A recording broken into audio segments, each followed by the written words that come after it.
خدا یسوع مسیح کے عظیم اور جلالی نام میں تمام مزید بہن بھائیوں کو اسلام، ہاللویا۔ آئیے خدا یسوع کے جلال کے لیے زوردار تعریف بچائیں گے۔ وہ یہاں پر موجود ہے، وہ تخت نشین ہے، اور اس نے کہا جہاں 2 یا 3 میرے نام پر اکٹھے ہیں میں ان کے بیچ میں ہوں۔ آئیے اس کے نام کی شکرگزاری کریں گے۔ ہاللویا۔ آج کون کون خدا کے کلام کی برکت پانے کو ہے؟ ہاللویا۔ ایک دوسرے سے کہیں میں برکت پانے کیوں ہوں؟ پریز گاڈ۔ آئیے زندگی بخش کلام میں سے یسایا نبی کا صحیفہ ہے، اس کا 6 باب، یسایا نبی کا صحیفہ اس کا 6 باب اور اس کی پہلی آیت سے، پرانے نامہ میں صفحہ نمبر 665 پر یسایا نبی کا صحیفہ اس کا 6 باب اس کی پہلی آیت سے یوں فرمایا گیا ہے: جس سال میں عزیہ بادشاہ نے وفات پائی، میں نے خداوند کو ایک بڑی بلندی پر اونچے تخت پر بیٹھے دیکھا، اور اس کے لباس کے دامن سے ہیکل معمور ہو گئی۔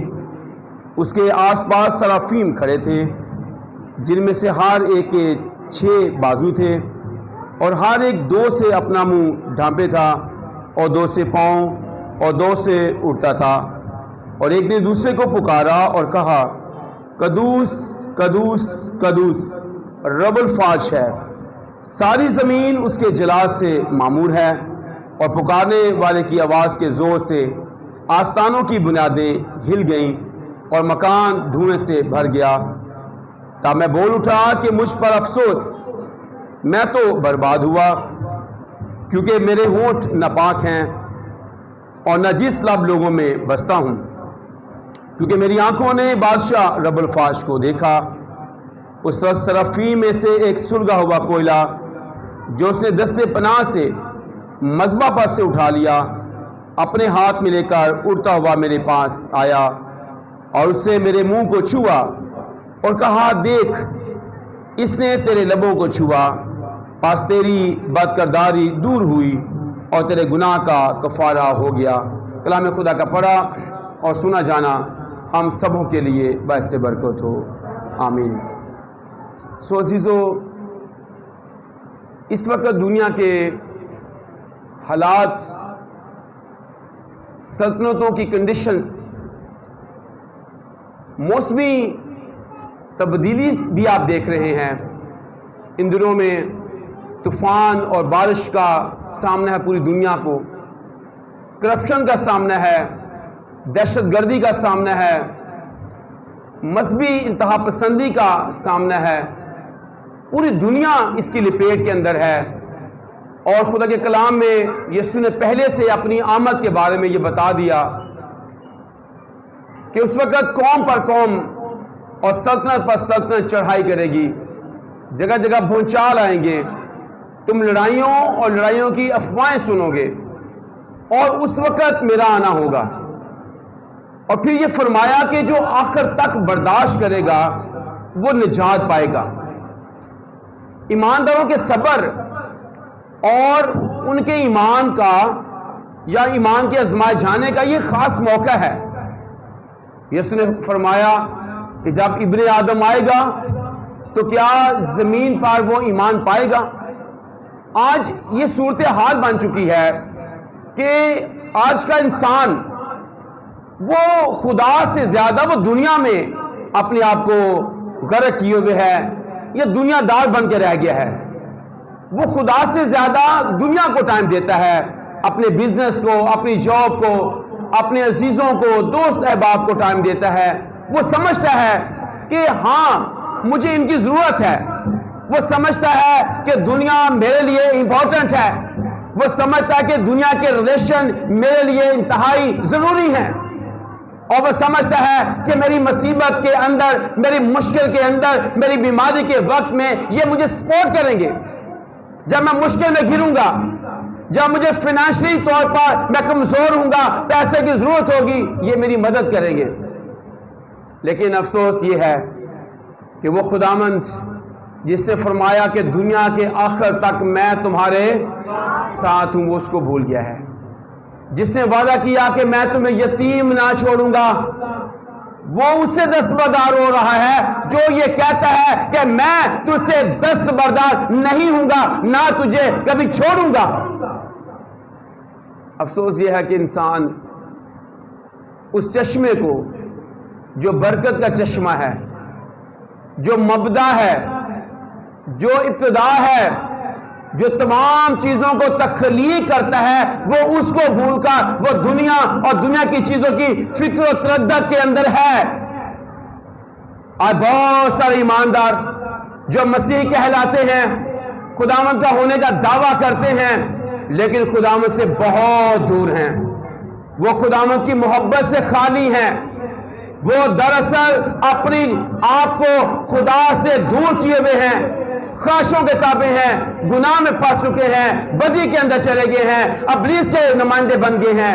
افسوس یہ ہے، یسایہ کی کتاب میں جو ہم نے پڑھا ہے 6 باب میں، کلام کہتا ہے جس سال میں عزیہ بادشاہ نے وفات پائی، میں نے خداوند کو ایک بڑی کیا خوب لکھا ہے، میں نے خداوند کو کہاں پر دیکھا؟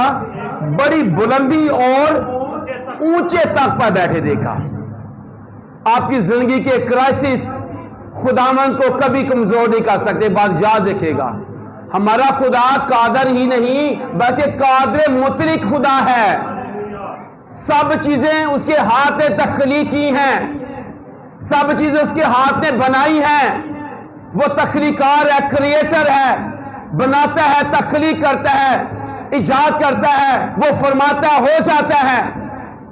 اور رومی خط میں لکھا ہے جو چیزیں موجود نہیں ہیں وہ ان کو اس طرح سے بلا لیتا ہے کہ گویا وہ موجود ہیں۔ ہاللیلویا۔ ہم سوچتے رہتے ہیں کہ اگر میں ایسا نہ کروں گا تو پھر ہو سکتا ہے کہ ایسا مشکل ہو جائے میرے لیے۔ اگر میں خدا کو ہدیہ دوں گا، دہیکی دوں گا، یا میں خدا کو ٹائم دوں گا، یا میں چرچ جاؤں گا، ہو سکتا ہے میری مشکل بڑھ جائے۔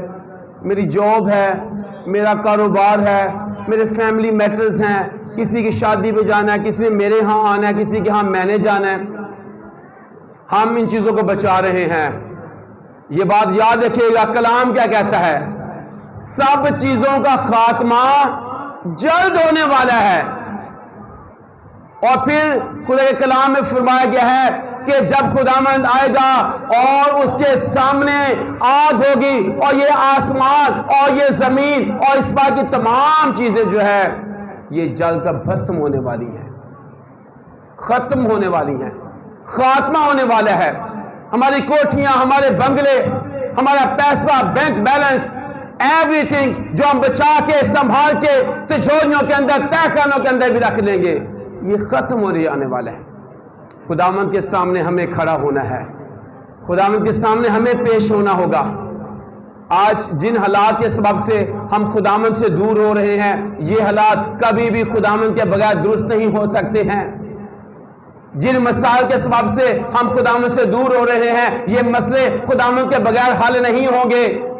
یسوع نے فرمایا مجھ سے جدا ہو کر تم کچھ نہیں کر سکتے، یہ یسوع کا فرمان ہے۔ میں انگور کا حقیقی درخت ہوں، تم میری ڈالیاں ہو۔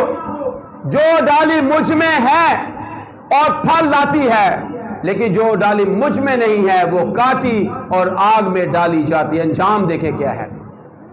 اس لیے خدا کے کلام میں لکھا ہے میں نے خداوند کو بڑی بلندی پر اور اونچے تخت پر بیٹھے دیکھا۔ ہمارا خدا بلندی پر ہے، ہمارا خدا بادشاہی کرتا ہے۔ داؤد زبور 9 میں کہتا ہے دائم یہوہ یا رب، قائم ہے تخت تیرا۔ خداوند تیرا تخت عبدالآباد کے لیے قائم ہے۔ خداوند کو زوال نہیں ہے، اس کی بادشاہی کو زوال نہیں ہے، اس کے کلام کو زوال نہیں ہے۔ ہاں ہمارے پلاننگ کو زوال ہے، ہمارے منصوبے ناکام ہیں، ناتمام ہیں، ان میں کبھی کمپلیٹ نہیں ہم کر پاتے اپنی ذات میں۔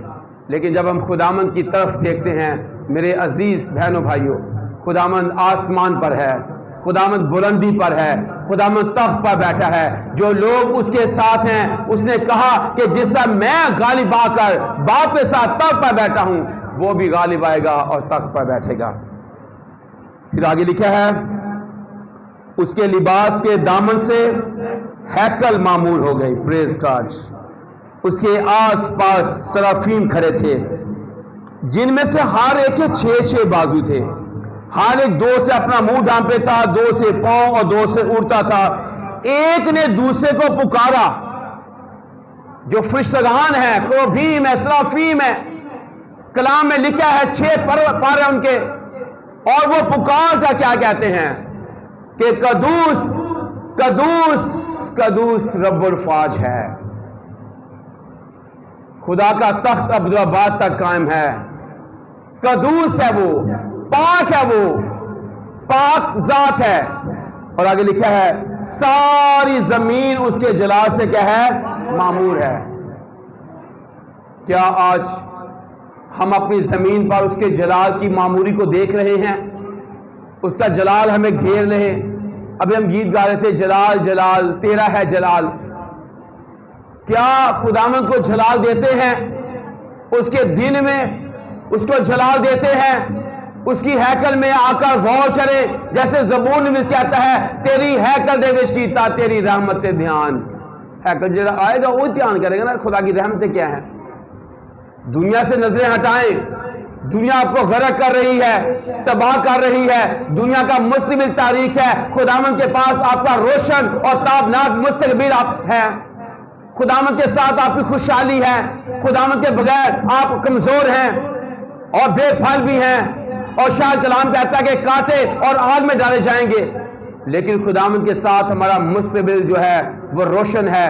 ہمارا مستقبل آسمانی نیا یروشلم ہے, جہاں پر ہم جائیں گے اور ہمیشہ کے لیے رہیں گے. پھر کیا لکھا ہے آگے, اور پکارنے والے کی آواز سے آستانوں کی بنیادیں ہل گئیں, مکان دھوئیں سے بھر گیا. تب میں بول اٹھا, مجھ پر افسوس. اس سے پہلے وہ آپ 5واں باب پڑھیں تو وہ بہت ساری چیزوں پر افسوس کر رہا تھا. اس سے پہلے 5ویں باب میں اس نے بہت ساری چیزوں پر افسوس بھی کیا. 8ویں آیت میں پہلا افسوس کر کے وہ کہتا ہے ان پر افسوس جو گھر سے گھر اور کھیت سے کھیت ملا دیتے ہیں. پھر اس کے بعد آپ دیکھیں گا 11ویں آیت میں کہتا ہے ان پر افسوس جو صبح سویرے اٹھتے ہیں تاکہ نشہ بازی کے در پہ ہو, جو رات دیر تک جاگتے ہیں. غور کیجئے گا, وہ اس بات پر بھی افسوس کر رہا ہے. وہ دنیا کو دیکھ رہا ہے کہ یہ تاریکی میں ڈوبی ہوئی ہے, اور وہ سمجھ رہا ہے کہ شاید میں ٹھیک ہوں. وہ کہتا ہے ان پر افسوس, نشے بازوں پر افسوس, جو گھر سے گھر کھیت سے کھیت ملاتے ہیں ان پر افسوس. پھر آگے آئیے گا اس کی 18ویں آیت میں, ان پر افسوس جو بطالت کی تنابوں سے بدکرداری اور گویا گاڑی کے رسوں سے گناہ کو کھینچ لاتے ہیں, ان پر افسوس کرتا ہے. 20 آیت میں کہتا ہے ان پر افسوس جو بدی کو نیکی اور نیکی کو بدی کہتے ہیں, نور کی جگہ تاریکی کو اور تاریکی کی جگہ نور کو دیتے ہیں, ان پر افسوس کہتا ہے. پھر 21 آیت میں کہتا ہے ان پر افسوس جو اپنی نظر میں دانشمند اور اپنی نگاہ میں صاحب امتیاز ہیں. پھر 22 آیت میں کہتا ہے ان پر افسوس جو میں پینے میں زوراور اور شراب ملانے میں پہلوان ہیں, رشوت لیتے ہیں. کہتا ہے ان پر افسوس. 5 بار افسوس کر رہا ہے. لیکن جب وہ اپنی صورتحال کو دیکھتا ہے, یہ شاید دیکھتا ہے کہ خدا تخت پر بیٹھا ہوا ہے, بلندی پر ہے, اور کروبیم سرافیم اس کی حضوری میں اسے قدوس قدوس قدوس کہہ رہے ہیں, تو پھر وہ کہتا ہے ہائے. تب میں بول اٹھا کہ مجھ پر افسوس, میں تو برباد ہوا, کیونکہ میرے ہونٹ ناپاک ہے. یعنی میرے ہونٹ ناپاک ہیں, میں بھی ناپاک ہوں, میرے ہونٹ ناپاک ہے, نجس لب لوگوں میں بستا ہوں, اور میری آنکھوں نے بادشاہ رب الفاش کو دیکھا ہے. مجھ پر افسوس. جب ہم اپنی ذات میں ہار جاتے ہیں, پھر ہمیں خداوند کہتا ہے کہ میرے پاس آ, میں تخت نشین ہوں. جب ہم اپنی بیماری سے لڑ کر بھی ہار جاتے ہیں, تو پھر بھی خداوند بلاتا ہے میرے پاس آ.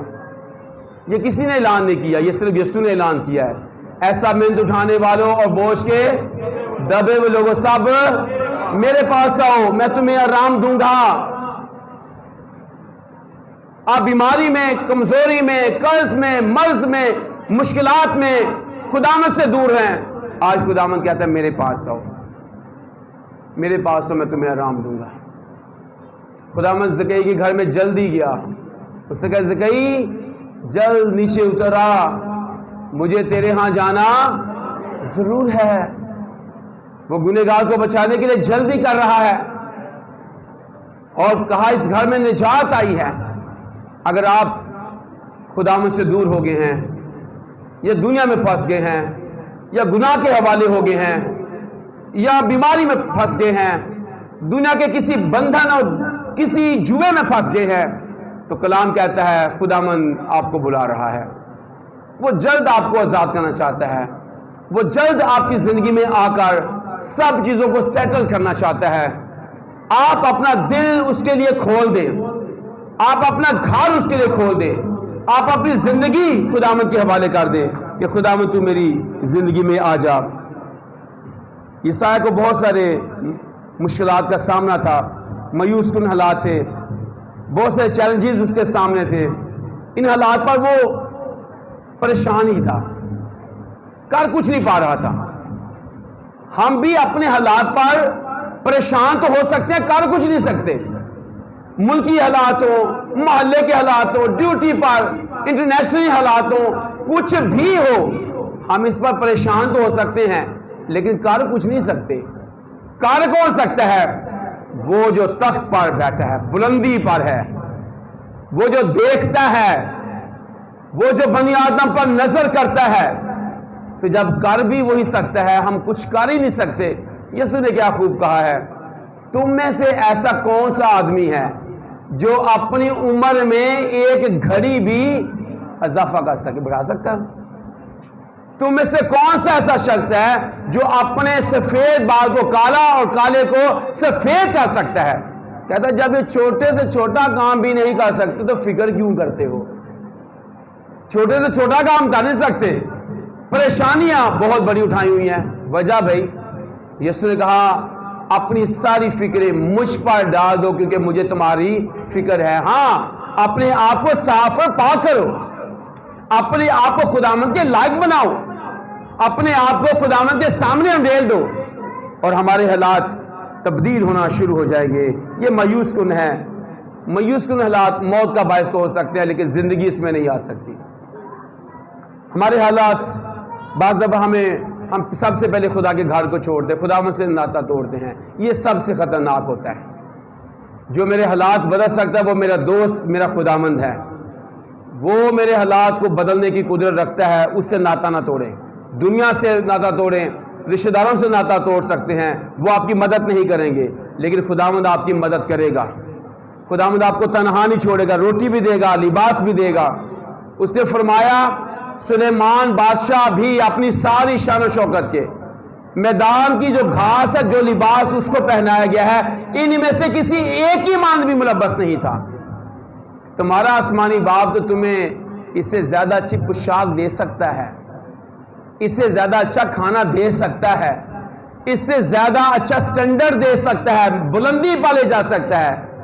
اگر آپ اپنے حالات سے تنگ ہیں تو خداوند کے قدموں میں آئیں، عزیزوں رشتہ داروں سے تنگ ہیں تو خداوند کے قدموں میں آئیں، جاب سے پریشان ہیں تو کاروبار سے پریشان ہیں تو خداوند کے قدموں میں آئیں۔ آپ کی صورتحال خداوند بہتر جانتا ہے، اور وہ آپ کو بدلنے کی قدرت بھی رکھتا ہے۔ ہمارے حالات چینج ہو سکتے ہیں، فکروں سے نکلے۔ ایک اور بات بھی آئیے گا، پہلا سلاطین ہے، اس کا 19واں باب 9ویں آیت، سلاطین کی پہلی کتاب اس کا 19واں باب 9ویں آیت میں ہم یہاں پر ایلیا نبی کے بارے میں پڑھتے ہیں۔ غور کیجئے گا یہ صورتحال ہمیں کس طرح سے خداوند سے دور کرتی ہے۔ 19ویں آیت میں لکھا ہے، 19واں باب اور 9ویں آیت سے ہے، اور وہاں ایک غار میں جا کر ٹک گیا، یعنی ایلیا نبی جو ہے ایک غار میں جا کر ٹک گیا، اور دیکھو خداوند کا یہ کلام اس پر نازل ہوا کہ اے ایلیا تو یہاں کیا کرتا ہے؟ ایلیا ایزبل کے سبب سے، جو اخیب کی بیوی ہے، اخیب بادشاہ ہے، اور اس کے سبب سے کہ وہ مجھے قتل کرنا چاہتے ہیں، انہوں نے اور بہت سارے نبیوں کو قتل کر دیا ہے اور وہ چھپ گیا۔ یہ حالات بھی ہو سکتے ہیں، یہ صورتحال بھی ہے۔ اور ایلیا کیا کر رہا ہے؟ غار میں جا کر چھپ گیا ہے۔ اچھا، خداوند نے کہا تو یہاں کیا کرتا ہے؟ اس نے کہا خداوند لشکروں کے خدا کے لیے مجھے بڑی غیرت آئی، کیونکہ بنی اسرائیل نے تیرے عہد کو ترک کیا اور تیرے مذہبوں کو ڈھا دیا اور تیرے نبیوں کو تلوار سے قتل کیا، اور ایک میں ہی اکیلا بچا ہوں، سو وہ میری جان لینے کے در پہ ہیں۔ بس میں ہی خداوند بچ گیا ہوں، نبی قتل ہو گئے، حالات بڑے خراب ہیں۔ لیکن خداوند نے کیا کہا؟ اسی باب کے آپ پڑھیے گا 18ویں آیت سے، تو بھی میں اسرائیل میں 7,000 اپنے لیے رکھ چھوڑوں گا، یعنی وہ سب گھٹنے جو بال کے آگے نہیں جھکے اور ہر ایک منہ جس نے اسے نہیں چوما۔ خدا کہہ رہا کہ میں 7,000 بندے اجے بھی بچا رکھے ہیں، تو کہہ رہا صرف میں اکیلا بچاؤں۔ صورتحال خراب ہو سکتی ہیں، کرائسس ہو سکتے ہیں، ایریا چھپ گیا ہے، لیکن خداوند کہتا ہے کہ میں ابھی بھی تخت نشین ہوں، ابھی بھی میں تخت پہ بیٹھا ہوں۔ اس سے پہلے کہ یہ دعا آپ پڑھیں تو 18ویں باب میں ایلیا نے بال کے 450 جھوٹے نبیوں کو قتل کیا تھا۔ اس کی دعا بڑی مضبوط تھی، جوش سے بھری ہوئی تھی، لیکن ایک دم سے وہ اپنے حالات کو دیکھتا ہے کہ خدا کے نبیوں کو قتل کر دیا گیا ہے اور وہ مایوس تھا۔ لیکن خدا کا کلام کہتا ہے خدا آج بھی تخت نشین ہے۔ یسایہ کی معرفت اس نے یہی بتایا کہ میں نے خداوند کو کہاں دیکھا؟ بڑی بلندی پر۔ خدا بلندی پر ہے، تخت نشین ہے، اور خدا کے کلام میں لکھا ہے، یسایہ بھی یہ سمجھ آتا ہے کہ میرے حالات اب ٹھیک نہیں ہو سکتے ہیں، شاید میں اپنے ان حالاتوں میں اب میں بھی مرنے کو ہی ہوں۔ ہمارے کرائسس ہمیں پریشان کرتے ہیں، دنیا کے حالات ہمیں پریشان کرتے ہیں، لیکن ایک بات یاد رکھیے، یسوع نے کہا دنیا میں مصیبت اٹھاتے ہو، خاطر جمع رکھو میں دنیا پر غالب آیا ہوں۔ دنیا پر غالب آیا یسوع، قبر پر موت پر اس نے فتح پائی ہے۔ اس سے خداوند ہمیں مایوسی سے نکالنا چاہتا ہے۔ حبقوق کی کتاب میں پہلا باب آپ پڑھیں، حبقوق نبی کے صحیفہ میں، یہ چھوٹے نبیوں میں ہے، یہ حبقوق نحوم کے بعد حبقوق ہے، اس کا پہلا باب اور اس کی پہلی آیت سے۔ حبقوق نبی کی رویا کا بار نبوت، اے خداوند میں کب تک نالہ کروں گا اور تو نہ سنے گا؟ میں تیرے حضور کب تک چلاؤں گا ظلم اور تو نہ بچائے گا؟ تو کیوں مجھے بدکرداری اور کج رفتاری دکھاتا ہے؟ کیونکہ ظلم اور ستم میرے سامنے ہے، فتنہ فساد برپا ہوتے رہتے ہیں، اس لیے شریعت کمزور ہو گئی اور انصاف مطلق جاری نہیں ہوتا، کیونکہ شریر ساتوں کو گھیر لیتے ہیں، پاس انصاف کا خون ہو رہا ہے۔ تو خداوند کے سامنے وہ شکوہ کر رہا ہے، خداوند ایسی صورتحال ہے، ظلم ہو رہا ہے، مایوسی ہے، پریشانی ہے، لیکن خداوند کیا کہتا ہے 5ویں آیت میں؟ قوموں پر نظر کرو اور دیکھو اور متعجب ہو، کیونکہ میں تمہارے ایام میں ایک ایسا کام کرنے کے ہوں کہ اگر کوئی تم سے اس کا بیان کرے تو تم ہرگز باور نہ کرو گے۔ اور خداوند کہتا ہے کہ میں ایک نیا کام کروں گا، اور خداوند مایوسی اور ناامیدی سے نکالتا ہے۔ حبقوق کی معرفتی خداوند بتاتا ہے اسی کے دوسرے باب میں، آپ پڑھیں تو اس کی 14ویں آیت کے اندر لکھا ہوا ہے، یہاں پر بھی یہ بات بڑی واضح ہے، کیونکہ جس طرح سمندر پانی سے بھرا ہے اسی طرح زمین خداوند کے جلال کے عرفان سے معمور ہوگی۔ اس لیے وہ حبقوق کو بتاتا ہے کہ یہ بات دیکھ لو، اگرچہ کج رفتاری ہے، بدکرداری ہے، ظلم ہے، شریعت کمزور نظر آ رہی ہے، لیکن خداوند تو تخت نشین ہے، زمین ساری اس کے جلال سے معمور ہے۔ اور پھر یہاں وہ بتاتا ہے 3 باب کی 17ویں آیت میں، اگرچہ انجیر کا درخت نہ پھولے، تاک میں پھل نہ لگے، زیتون کا حاصل ضائع ہو جائے، کھیتوں میں کچھ پیداوار نہ ہو، بھیڑ خانہ سے بھیڑیں جاتی رہیں، طویلوں میں مویشی نہ ہوں، تو بھی میں خداوند سے خوش رہوں گا اور اپنے نجات بخش خداوند سے خوش وقت ہوں گا۔ خدا میری توانائی ہے، وہ میرے پاؤں ہرنیکے سے بنا دیتا ہے۔ ہاللیلویہ۔ خداوند ہمیں مایوسی، پریشانی، دکھ، ظلم، فتنے سے، بدکرداری سے، کرسی سے، جو حالات ہمارے ہیں ان سے نکالتا ہے، اور وہ چاہتا ہے کہ ہم ایسا ایمان رکھیں اگرچہ کچھ بھی نہ ہو، پھر بھی خداوند میرا زور ہے، میری نجات ہے، میری توانائی ہے، میرے پاؤں ہرنیکے سے بناتا، مجھے گھورے سے نکال کر بادشاہوں کے ساتھ وہ بٹھاتا ہے۔ خداوند ہمیں ایسا کرنا چاہتا ہے میرے عزیزو، کبھی مایوسی اور ناامیدی کے حوالے نہ ہوں۔ حالات بدل جائیں گے، خداوند ہمارے حالات کو بدلنے کی قدرت رکھتا ہے۔ اس نے یشوع سے کہا سو تو حوصلہ رکھ اور مضبوط ہو جا۔ خداوند تیرا خدا جہاں جہاں تو جائے گا تیرے ساتھ ہوگا، نہ میں تجھ سے دستبردار ہوں گا، نہ تجھے کبھی چھوڑوں گا۔ میرے کلام سے، شریعت سے تو نے دائیں اور بائیں نہیں مڑنا ہے۔ ہم اپنے آپ کو جانچیں، ہم شاید دائیں اور بائیں پھر رہے ہیں، اس لیے مایوس ہیں، شاید اپنے حالات پر نظر کیے ہوئے ہیں اور ہمارے حالات ہمیں ڈراتے ہیں، یہ خوفناک ہیں۔ لیکن کلام پر توجہ کریں تو کلام کہتا ہے خدا تخت پر بیٹھا ہے، بلند ہے، قادر مطلق ہے، اگرچہ حالات اگینسٹ ہو، اور کلام کہتا ہے خداوند میرا زور ہے، میری نجات ہے، میرے پاؤں ہرنیکے سے بناتا ہے۔ خدا اسلام کے وسیلہ سے ہم سب کو بڑی برکت بخشے، آمین۔ آئیے دعا کریں، اپنے سر جھکائیے گا، دعا کریں گے۔